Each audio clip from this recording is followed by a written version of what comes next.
Vamos lá, galera, vamos falar das angiospermas agora, plantas extremamente evoluídas que têm uma grande diferença das demais plantas, que é a presença daquilo que vocês estão vendo aí, que são os frutos. Então as angiospermas são aquelas plantas que possuem frutos de verdade. E depois a gente vai ver que alguns frutos não são tão verdadeiros assim. Existem os pseudofrutos também, mas isso vai ser uma outra aula. Então, bora de angiosperma. Partiu. Então, as angiospermas, elas compreendem mas um grande número mesmo de espécies quando comparadas às outras. Observem esse gráfico pizza aqui. O que está em verde aqui são as angiospermas. Olha o tamanho disso, olha o tamanho. Olha como elas representam, nossa, quase que a totalidade das espécies de plantas que existem no planeta, tá? Se você olhar aqui, existe um número de biriófitas ainda um pouquinho maior que pteridófitas e praticamente nada, 760 espécies de gimnospermas, tá? O aluno deve estar pensando, gente, por que será que essas angiospermas, que são até mais primitivas, mais recentes do ponto de vista evolutivo, por que será que elas têm uma diversidade tão gigantesca? A resposta é fácil de você entender. Porque elas têm duas coisas que ajudam muito nisso. As flores, que atraem polinizadores e aí fazem a fecundação cruzada, aumentando a variabilidade genética, tá aí uma resposta. E também ela tem fruto, que é um agente dispersor. Esses frutos podem ser levados para distâncias bem longas, tá? Fazendo com que essas plantas cresçam em ambientes diferentes, passando por seleções naturais diferentes, tá? Então, assim, a flor como agente que atrai um polinizador, o que gera variabilidade, o que gera já diversidade, e o fruto como agente dispersor, garantiram a essas plantas, em tão pouco tempo, do ponto de vista geológico e evolutivo, um sucesso gigantesco no número de espécies no nosso planeta. Elas, de fato, dominam, tá? E aí, quais são as principais características das angiospermas? Se você está com um caderninho aí, é hora da gente ir devagar e você copiar. São plantas fanerógamas, tá? Isso a gente mantém essa característica quando comparada com a gimnosperma. Elas produzem flor e semente? Não produzem. Eu estou viajando. Claro que produzem flor. Estou achando que eu estou nas aulas de gimnosperma. Produz flor sim, Dudu. As angiospermas produzem flor. Quem não produz flor é a gimnosperma. A gimnosperma tem uma folha modificada que torna o estróbilo. Gente, tanta aula que a gente está gravando que a gente já não sabe nem o que a gente está falando. Mas desculpa, voltando, não vou editar, tá? Não dá tempo, é assim mesmo. Elas são fanerógamas, produzem flor e semente. Só que as angiospermas são as únicas plantas que, além das sementes, elas produzem os frutos. Lá na gimnosperma, eu falei que a semente era nua. Aqui ela não é nua. Aqui ela tem uma proteção. A semente fica dentro de algo, dentro do fruto. E daqui a pouco nós vamos descobrir o que é o fruto, tá?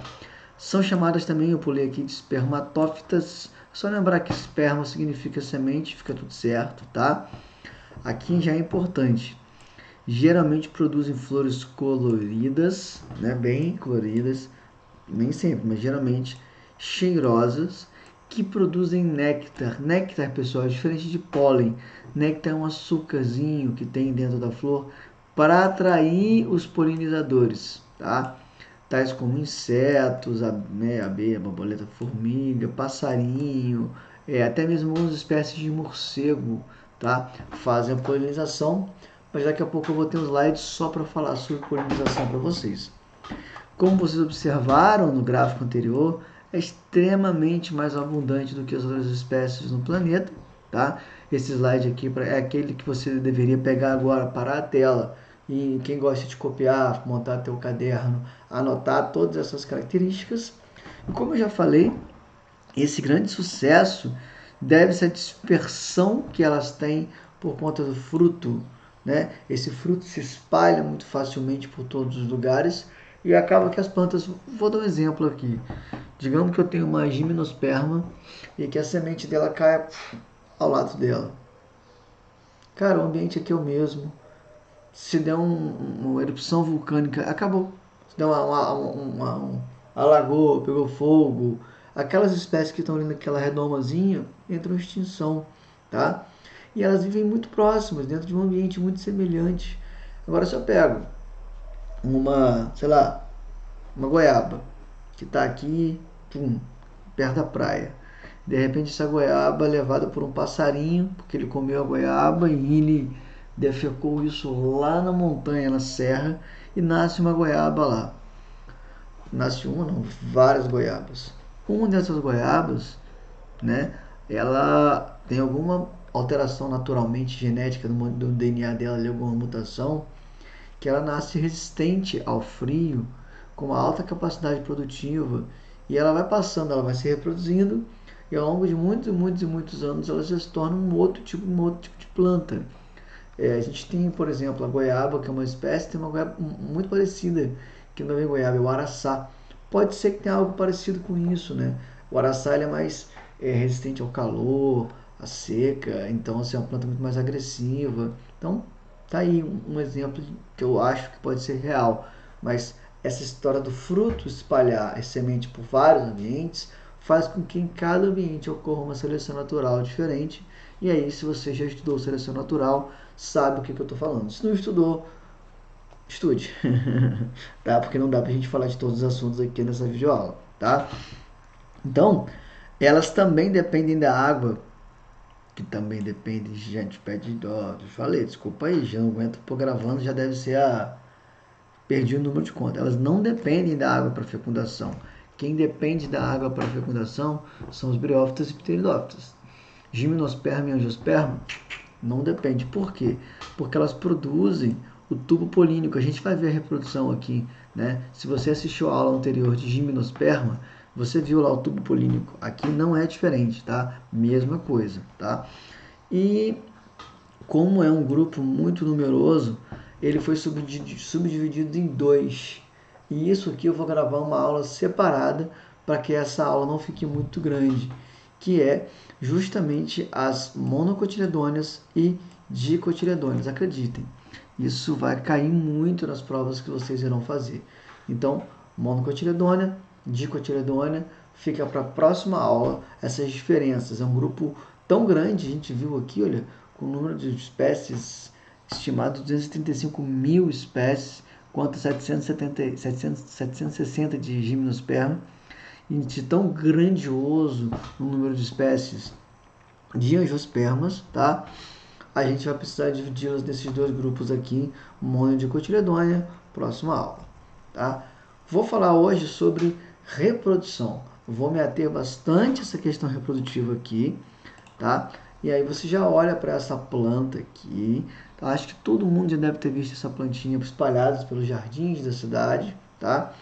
Em vários lugares ela tem nomes diferentes, ela pode ser chamada de papoula, como eu conheço aqui, uma variedade de hibiscos, algumas pessoas chamam de brinco de princesa, mas tem outra planta também que é o brinco de princesa.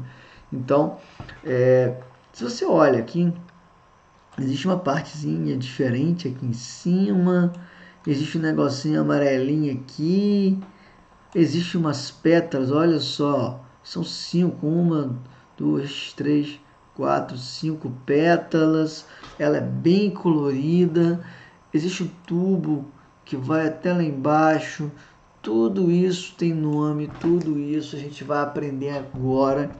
E essa flor aqui ela é muito didática, muito legal, porque aqui nós conseguimos ver tanto o aparelho masculino, que é aqui esse amarelinho, quanto o feminino, que a gente vai estudar e entender a partir de agora. Beleza, galera? Então vamos lá. Vamos conhecer um pouco sobre o aparelho reprodutor masculino das flores, que é bem tranquilo. Essa parte amarelinha que vocês estavam vendo no slide anterior que eu mostrei, chama-se antera, onde está localizado o grão de pólen, tá? O grão de pólen que é o gameta masculino, né? Ali ele que vai desenvolver, que vai fecundar, né? A gente já viu isso na aula da gimnosperma. E essa antera, ela está presa à flor por um filete. Então, a parte masculina, tá? Que é o estame, que é a junção dos dois aqui, tá? É chamada de antera, onde é localizado o pólen, e filete, o filete, onde prende ele na flor, tá bom? Já a parte feminina, ela tem outras partes. Essa parte de fora, essa estrutura de fora, aquela que fica lá em cima, ó, essa aqui de cima, aqui, tá? Chama-se estigma. Esse tubinho que eu marquei grandão aqui, ó, o tubinho aqui, ó, tubinho, nem tanto, Dudu, volta aí, mas esse tubinho aqui, ó, é o estilete, tá? Então, a estigma, estilete, e aqui lá embaixo, no caso aqui da papoula não dá pra ver, tá lá embaixo, tá? Nós temos ovário, e dentro do ovário nós temos o óvulo. Então, você tem estigma, estilete, ovário, dentro do ovário o óvulo, tá? A base da flor, de onde sai tudo, todas as estruturas, ó, encostado aqui, nessa parte aqui, ó, está o filete, está o ovário, as pétalas saem daqui. Abaixo das pétalas nós temos as sépalas, que são folhas modificadas também aqui, ó. Muitas plantas têm essas sépalas aqui bem nítidas, tá? Você tem o receptáculo floral. Receptáculo floral é aquilo que recebe todas as estruturas das plantas. Atentem-se a esse nome porque ele vai fazer diferença na aula sobre frutos, que eu também vou fazer uma aula separada sobre frutos, pseudofrutos, tá? Frutos partenocárpicos, e uma outra aula sobre diferenças entre angiospermas e gimnospermas. Além disso, existe também o pedúnculo, que é o cabinho que segura a flor, que vai ser o cabinho que vai segurar o fruto. Sabe a laranja que tem aquele cabinho? Pois é, esse cabinho aqui chama-se pedúnculo. Então, pessoal, eu preciso que vocês conheçam todos esses nomes aqui. Tem dois que eu ainda não falei, vou falar, porque eu vou estar falando, né, em grande frequência a partir de agora nas aulas, tá? Mas, olhando aqui, olha, amarelinho, ó, antera, filete, né, que aqui é o androceu, aparelho masculino androceu, já vou falar do que é isso, né, o estame. Aqui eu tenho estigma, estilete, lá dentro ovário e óvulo, então não tem nada demais, super tranquilo, tá? E pétalas. Pessoal, as pétalas e as sépalas são partes florais, verticilos florais, não precisa se preocupar com esse nome, são partes florais que não têm a ver diretamente com a reprodução. Elas são agentes de atração. Eu vou dar um exemplo aqui, desculpem, não vão ficar chateados comigo, mas um homem, quando olha para uma mulher, muitas vezes ele pode se atrair pelo seu quadrinho, pelos seus seios, sendo que os seios, pela sua maquiagem, pelo seu cabelo, né? Enfim, aquilo que vai atrair o homem de alguma forma, vice-versa. A mulher também vai atrair o cara por alguma característica que seja sua simpatia. Nada disso faz parte do sistema reprodutor, mas faz parte da atração para uma possível reprodução. Então, pétalas e sépalas, elas não são responsáveis em momento algum por nada relacionado diretamente à reprodução, mas são elas que atraem o polinizador, assim como o néctar, né? Eu posso sair para a noite com um perfume muito cheiroso, tá? E aí, de alguma forma, aquilo serve de atração. O néctar, ele vai atrair o polinizador, mas ele não tem nada a ver com a reprodução diretamente, mas indiretamente ele tem. Tudo bem? Então, nesses slides aqui, pétalas e sépalas são partes da flor que tem a ver com a atração do polinizador, né? Do inseto, do pássaro, do morcego. A gente pode ver que o vento também pode fazer a polinização, a água também pode fazer, mas não é o caso. Uma flor colorida não vai atrair o vento, tudo bem? Então, deixando a florzinha no cantinho ali, vendo agora uma flor de verdade, não mais um desenho, tá? Você pode começar a observar aqui, olha, a letra A, você vê pétalas, tá? A letra B, o estigma, que é aquela partezinha lá de fora da flor, tá? A letra C, seguindo aqui, ó, o estilete, tudo bem? A letra D, antera. O que é antera? Aqui, ó, a antera onde fica o grão de pólen, tá? A letra E, a gente já tá vendo o ovário. Olha o ováriozão aqui, ó. E a letra F, desculpa, me cortei um pouco, a base que recebe tudo, que é o receptáculo floral, tudo bem? Só uma coisa aqui.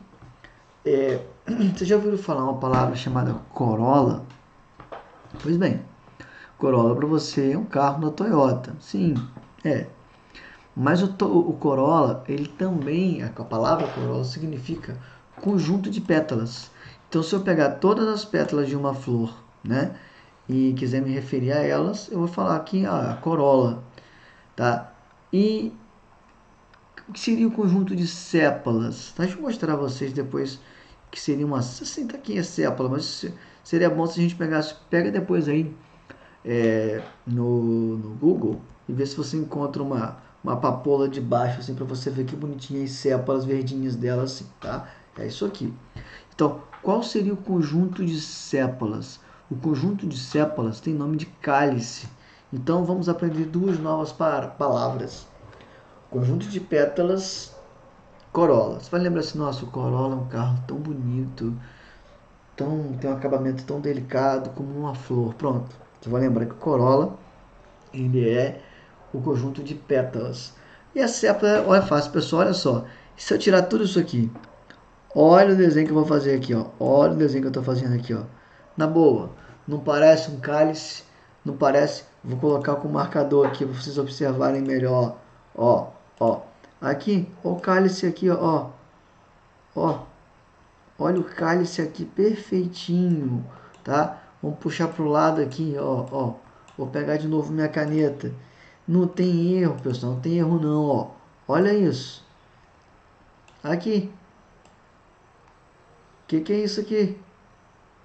É um cálice, cara, ó. Bota a sua bebida ali e bebeu. Então, conjunto de sépalas. Cálice, conjunto de pétalas, corola. Seguindo aqui, esse desenho, ele aparece muito nas provas. E quando você olha assim, gente, o que é isso? Isso é uma flor, tá? Então, para facilitar a nossa vida, ó, estigma, estilete, ovário e óvulo. Esse pessoal aqui faz parte do gineceu, ou pistilo ou carpelo. Muitas vezes chamado de gineceu ou carpelo. É a parte feminina da flor. Olha como é fácil, gente.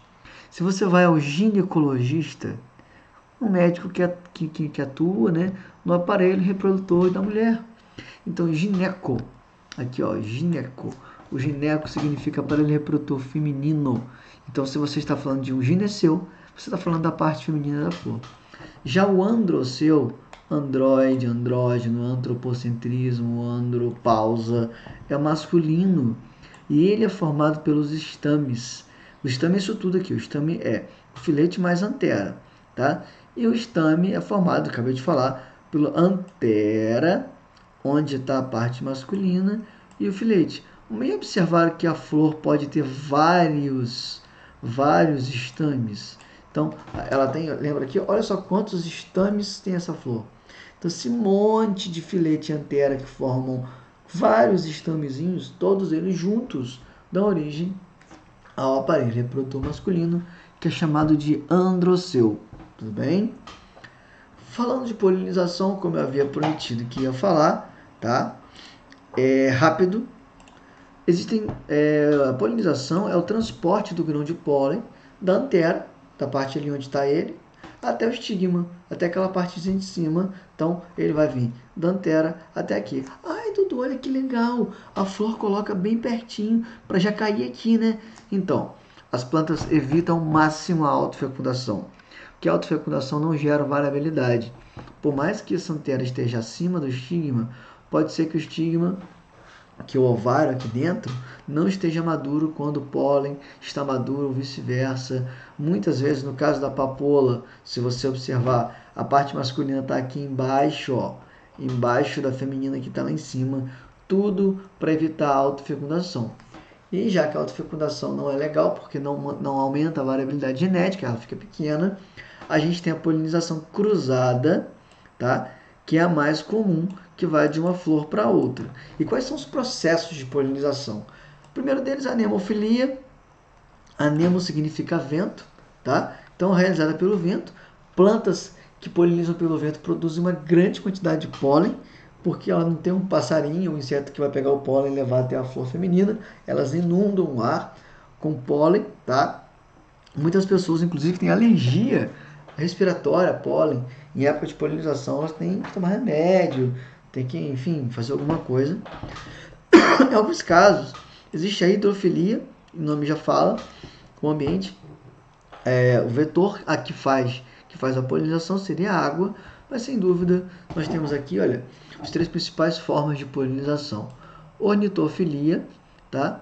Ornito significa pássaro. Você lembra do ornitorrinco? O ornitorrinco é um mamífero, mas que ele lembra um pássaro, porque ele bota ovo, porque ele tem um bico. Então, ornitofilia, ornitologia, estudo de pássaro. Então, ornitofilia é a polinização realizada por pássaro. Beija-flor, por exemplo, tem esse nome, né? Beija-flor que trouxe meu amor. Então, beija-flor, ele vai fazer essa parada aí. Por isso, então, as plantas são coloridas, tem néctar, tem glândulas cheirosas que atraem esses passarinhos. Não é diferente a entomofilia. A entomofilia seria os insetos. Tá aqui você vendo umas abelhas aqui fazendo a polinização. E por fim, os quirópteros. Tá? Essa é a ordem dos morcegos lá no reino animal. Quiropterofilia seria realizada por morcegos. E geralmente as plantas têm colorações de flores brancas ou lilás, né, bem perfumadas e produtoras de néctar que só abrem à noite. Então os morcegos, né, são pouquíssimas espécies de morcego que se alimentam de sangue, ou seja, são pouquíssimas espécies de morcego que são hematófagos. A grande maioria deles vai se alimentar de néctar, de pólen ou de fruto, ok? A grande maioria mesmo, tá? Agora vamos falar da reprodução, de como acontece o processo reprodutivo das angiospermas. Então agora a gente já conhece a antera. Na antera existe, através da meiose, a produção do micrósporo aqui, que são células que darão origem ao grão de pólen. Esse grão de pólen vai chegar até a flor por um pássaro, por um morcego, vento, sei lá como.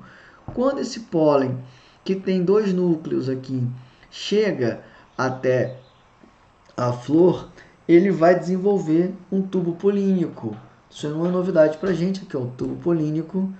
E esses núcleos, os dois núcleos, irão fecundar. Olha só a parte feminina. O óvulo, ele sofre também meiose e produz 8 células. Olha só, vamos contar? 1, 2, 3, 4, 5, 6, 7, 8. Essas células têm nomes e tudo mais, mas vamos nos ater ao seguinte. Essas duas do meio que são muito importantes, que são os núcleos polares, e essa célula aqui também é extremamente importante. As demais irão se degenerar, tá? Então não tem uma importância muito grande para a gente. O que vai acontecer? Um desses núcleos do grão de pólen vai fecundar aqui a oosfera. E ele vai dar origem ao embrião, 2N. Embrião, que é um embrião aqui, ó. Olha o embrião aqui, o embrião que vai estar na semente, claro. O outro núcleo vai juntar aos dois núcleos polares aqui no meio e formar essa parte de reserva, a parte branquinha da semente que a gente come, que é um endosperma. Endo, que fica dentro do esperma da semente. E o endosperma das angiospermas, ele é triploide, ele é 3N. As células aqui são triploides, tá? E o que acontece? Ao redor do óvulo, o que nós temos? O óvulo fica dentro do ovário. O ovário ele vai se desenvolver para abrigar esse óvulo. Então, o óvulo, anota aí. Anota. Pega a caneta. O óvulo fecundado dá origem à semente. E o ovário desenvolvido dá origem ao fruto. Então, o que é semente? Semente é o óvulo fecundado. O que é fruto? É o ovário, né, que fica lá em volta do óvulo desenvolvido. Tudo bem? Então, vamos dar uma olhada numa coisa aqui. Qual é a origem da semente? Tá? É o resultado do desenvolvimento do óvulo fecundado. E olha que legal que vocês vão ver comigo agora. Tá vendo aqui esses dois núcleos? Tranquilo? Os dois núcleos do tubo polínico aqui, tá? Nós temos dois núcleos espermáticos aqui, que são os núcleos que são utilizados para a fecundação. Tem um outro núcleo que faz o crescimento do tubo polínico, mas só dois núcleos são usados para a fecundação. Olha o que vai acontecer. Um núcleo, um desses dois núcleos espermáticos, vai fecundar a oosfera. E quando o núcleo fecunda a oosfera, ó, eu formo o zigoto, e o zigoto vai desenvolver um embrião que fica aqui, ó, dentro da semente. E o que vai acontecer com o outro núcleo? O outro núcleo vai se juntar lá no meio com os dois núcleos polares da parte feminina. Eles vão fundir três núcleos aqui e formar o endosperma. O endosperma, que é, se você olhar aqui no slide anterior, aqui tá errado, hein? Não é N não, ele é 3N, tá? O endosperma, ele é triploide, ele é 3N, tá? Que tá aqui. Então, depois, que bonitinho, né? Ó, fecundou a parte feminina ali, a oosfera formou o embrião. E agora o outro vai fecundar os dois núcleos polares para formar a parte de reserva de amido da semente, que é o endosperma. Então, aqui está claro de onde que vem a semente. A semente vem da fecundação do óvulo. E aqui existe uma dupla fecundação muito diferente do que acontece na gimnosperma. Aqui eu tenho a fecundação tanto da oosfera para formar um embrião, quanto do núcleo polar para formar um endosperma triploide. Tá? A constituição da semente, né? A semente vai ter um embrião, que é o proveniente da fecundação da oosfera. Ela vai ter um endosperma triploide, como eu falei, muito importante, mas muito importante entender que o embrião é triploide. Eu corrigi o erro da imagem aqui do livro Amados e Marto, tá? E ela vai ter um tegumento ou casca, testa, casca, que é a parte que fica em volta dela. Então a semente tem embrião, endosperma, que é a parte de reserva, e o tegumento, que nada mais é que a casquinha da semente, aquela que fica no dente da gente quando a gente come feijão. Tá? Então aqui estamos vendo uma sementinha mais claramente. Olha para dentro da semente do feijão, tá? Quando você pega o feijão e desce ele, você vai ver essa parte branca aqui, ó, que no caso do feijão você tem duas, que é o cotilédone. Já dou uma pista que o feijão, ele é uma dicotiledone, ele tem dois cotilédones. Ele tem um tegumento ou casca, e ele vai ter um embrião. Olha só o embrião. O embriãozinho já tem uma raizinha, uma radícula, um caulículo e uma folha primária, tá? Então, você tem aqui no feijão casca, endosperma, que é essa parte de reserva aqui, que são dois, o cotilédone, tá? E que, na verdade, serão as duas primeiras folhas dessa planta quando ela germinar. Aqui, olha, a germinação do feijão, mas eu vou ter que tratar de germinação também em outra aula, tá? E aí você já vai ter um embriãozinho dentro da plantinha, dentro da sementinha de feijão, tá? E o fruto? O fruto é uma estrutura resultante do desenvolvimento do ovário. Então o ovário fica ali em volta. E aí como a semente o óvulo é fecundado e vira semente, ele estimula o crescimento ao redor, né? Ele vai estimular o crescimento ali do fruto, tá? Então você vai ter um fruto. Esse slide aqui eu acho fantástico, porque ele mostra pra gente uma flor completa, uma flor bonitinha, direitinha e tal. Observem aqui, olha, antera, parte masculina, estilete, ovário, óvulo, receptáculo e tudo mais. Quando o pólen fecunda aqui o estigma, vai crescer o tubo polínico aqui por dentro, vai fecundar o óvulo e vai começar a formar o embrião, o endosperma. Essa flor começa a secar, começa a cair as pétalas e sépalas, e o seu ovário começa a crescer, formando o fruto e abrigando lá dentro a semente. Então, muito bom esse slide que mostra desde a flor até o fruto. Ah, Dudu, todo fruto vem de uma flor? Sim, todo fruto vem de uma flor, tá bom? Então é isso, galera. Muito obrigado. Espero que vocês tenham gostado da aula, que tenha ficado bem claro para vocês. E em breve estarei postando mais aulas. Valeu?